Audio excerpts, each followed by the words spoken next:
Think back to the best conversation that you've ever had. Was it with someone who spent 40 minutes telling you exactly what they thought? Or was it with someone who listened so intently and asked just one or two right questions, and you ended up discovering the answer yourself? In our classrooms, we often feel the pressure to fill the silence. We feel like the value we provide is tied to the amount of information we broadcast. But what if the most powerful thing you could do for your students' learning isn't to speak more, but to speak significantly less? Today, we're exploring the art of the silent facilitator and why non-directive strategies aren't just a different way to teach. They are the key to unlocking deep, durable thinking. Welcome to your Morning Boost. From the AWB studios, this is your weekly Morning Boost, brought to you by AWB Education. We are proud to be featured on the Forward Ed Network, advancing voices, shaping education. Let's get ready to boost your week. If you take a walk through a school building, any school, anywhere in the country, it's easy to get caught up in the logistics. You see the bell schedules, you see the lesson plans, the curriculum maps, the data walls, and we often talk about school as a place where information is distributed, kind of like a utility. We pour knowledge into one end and we hope proficiency comes out of the other.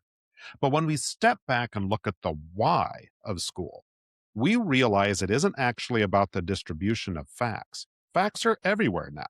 They're in our pockets, they're on our wrists.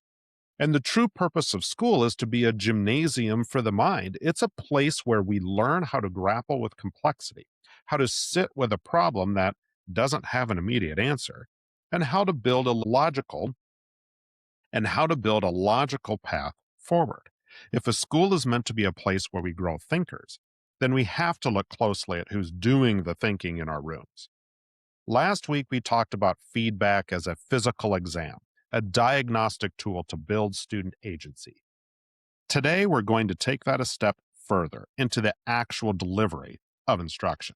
We are talking about the shift from traditional direct instruction to non-directive facilitation. Now, let's be clear at the top. Direct instruction has its place. If I'm teaching you how to use a table saw, I'm going to have to give you very direct instructions. But for deep conceptual understanding, the kind of learning that sticks and transfers to new problems, the research is increasingly clear. The person doing the talking is the person doing the learning.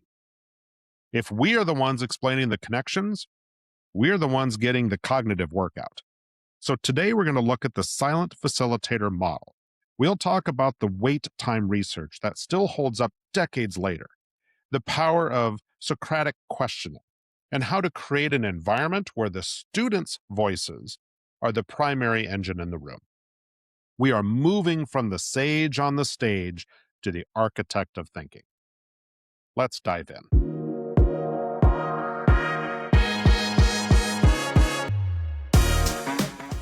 This segment of your Morning Boost is sponsored by Grundmeyer Leader Services. Since 2013, GLS has been a trusted partner for school districts across the Midwest, specializing in executive recruitment and leadership support.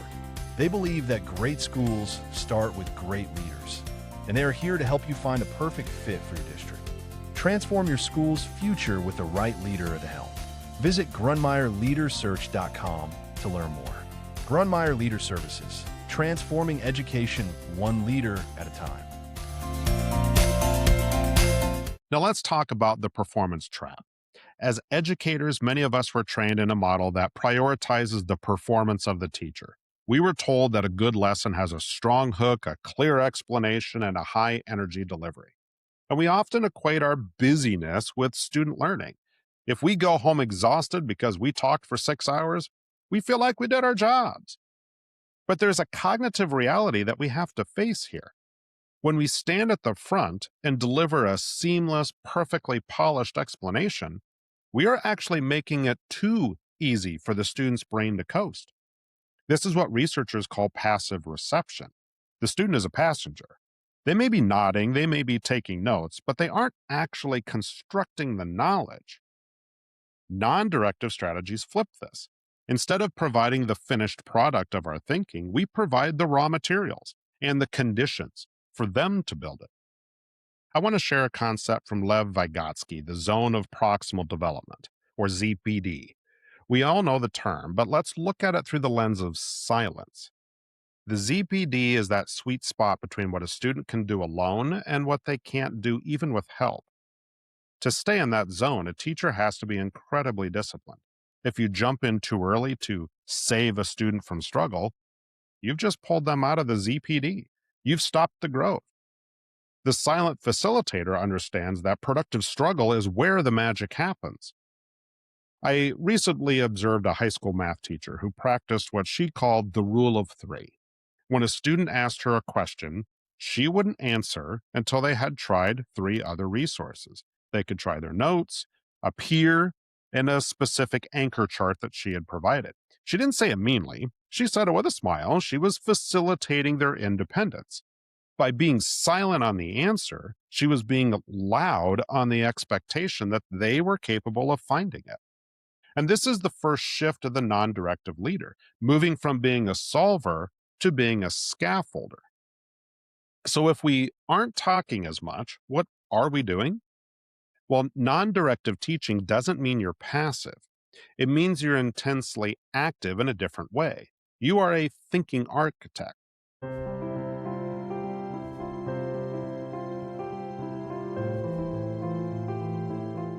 To truly build this environment, we first have to master the mechanical art of wait time.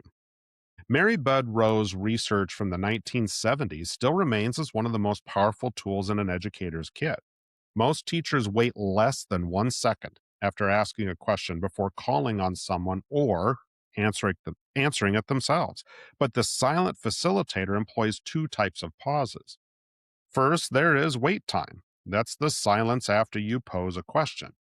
Then, even more importantly, there's wait time too. That's the pause after a student finishes speaking. When you just wait 3 to 5 seconds after a student stops, they often continue their thought. They elaborate, they self-correct, and then they might even deepen their own logic. If you jump in the second they stop, you're essentially closing the door. By waiting, you're leaving that door wide open for them to explore. Once we've mastered this silence, we can then transition to the art of Socratic questioning, specifically the counter question. In a traditional model, the student asks a question, teacher gives an answer. But in a non-directive model, when a student asks, "Is this right?" the teacher mirrors the thinking back to them. You might ask, "Well, what makes you think it might be?" Or, "If you followed this path, where do you think it would lead?" You are acting as a sounding board, not a megaphone. This shift ensures that the cognitive heavy lifting stays with the student, and it forces them to validate their own logic rather than relying on our permission. Finally, we have to move towards visual scaffolding to replace verbal instruction. The silent facilitator uses the environment to do the talking. Instead of repeating instructions 5 times, you might point to a process map on the wall. Instead of explaining a concept, you provide a worked example with a missing step and ask the students to identify it. Every time you let an anchor chart or a peer model do the work of an explanation, you are freeing up your vocal real estate to do the higher level work of observing and probing. This builds a culture of independent learning, where students stop looking at the North Star of the teacher and start looking at the map of their resources and the crew of their peers.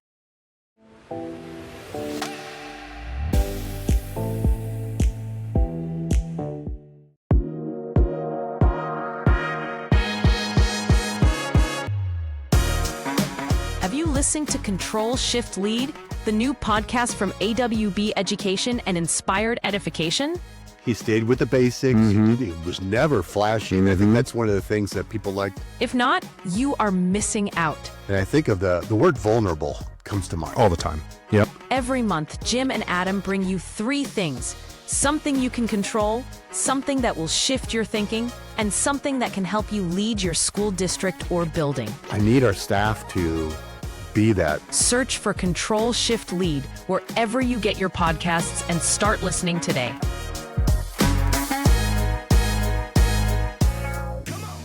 So how does this look in a real classroom? Let's look at the Socratic seminar, or a thinking classroom model.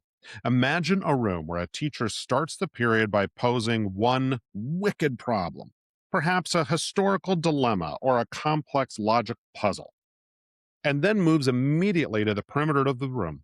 Students are at vertical whiteboards, talking, arguing, erasing. The teacher is walking around with a clipboard, but they aren't teaching in the traditional sense. They're noticing.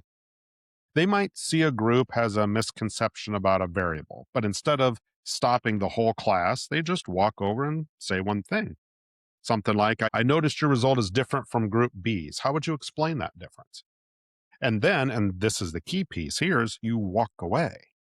You don't stand there to watch the fix. Grant the group the agency to fix it themselves. This shift from performer to researcher is transformational. I recall a middle school science teacher who stopped lecturing entirely. She moved her content into short videos and using class time for this 100% non-directive facilitation. She had told me that her role changed at that moment from monitoring behavior to monitoring cognition. So to begin this transition tomorrow, you might start with a 10-2 rule. For every 10 minutes of direct instruction, you must provide 2 minutes of silent processing or peer talk. It's not a suggestion, but really it's a necessary boundary so that the brain can catch up to the information.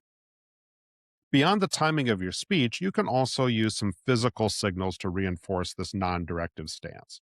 Try adopting the hand-on-chin pose. When a student is struggling, physically putting your hand on your chin signals that you are thinking with them, not judging them. It's a subtle cue, and it reminds you to keep your mouth closed while letting the student know that you are fully present in their struggle. It changes the energy from waiting for the right answer to being engaged in the process. Finally, another powerful way to facilitate without speaking is to display student thinking in real time. Instead of showing your own perfect examples, take a photo of a student's in-progress work and project it for the room. Then ask the class to analyze the logic. Where could they go next? Or what do we see happening here? By letting the students facilitate the analysis, you are reinforcing the idea that they are the primary source of wisdom in the room. You aren't just the one who knows. You're the one who creates the conditions for everyone else to know.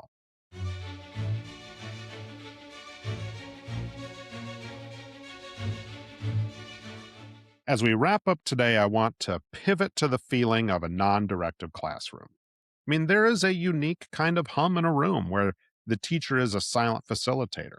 It's not the sound of compliance, which is usually silence or one person talking. Instead, it's the sound of intellectual friction. It's the sound of students disagreeing, checking resources, and eventually those aha moments. When we are the ones providing the aha, we get the dopamine hit. But when we facilitate the environment where the student finds the aha, they get the dopamine hit. And that hit is what builds a lifelong learner. Tomorrow, when you feel that urge to jump in, when that silence feels a little too heavy, or you see a student starting to go down a wrong path, I want you to try waiting just 3 seconds longer. Give them the gift of their own discovery. It's incredibly exciting to watch a student realize they don't need you to be their brain. They just need you to be their guide. You're building independent thinkers, boosters. You're building the leaders of tomorrow by letting them lead with their own learning today. Go out there, enjoy the silence. It's where the best thinking happens. Thanks for being part of the work, and thank you for spending your time with us today here on your Morning Boost. We certainly appreciate everything that you do for your students and for your community. We will talk with you again next week. That concludes another episode of Your Morning Boost, an AWB education production. To find more incredible content, be sure to check out other amazing education shows on the Forward Ed Network, where they are truly advancing voices and shaping education. Join us again next week. Until then, keep boosting your impact.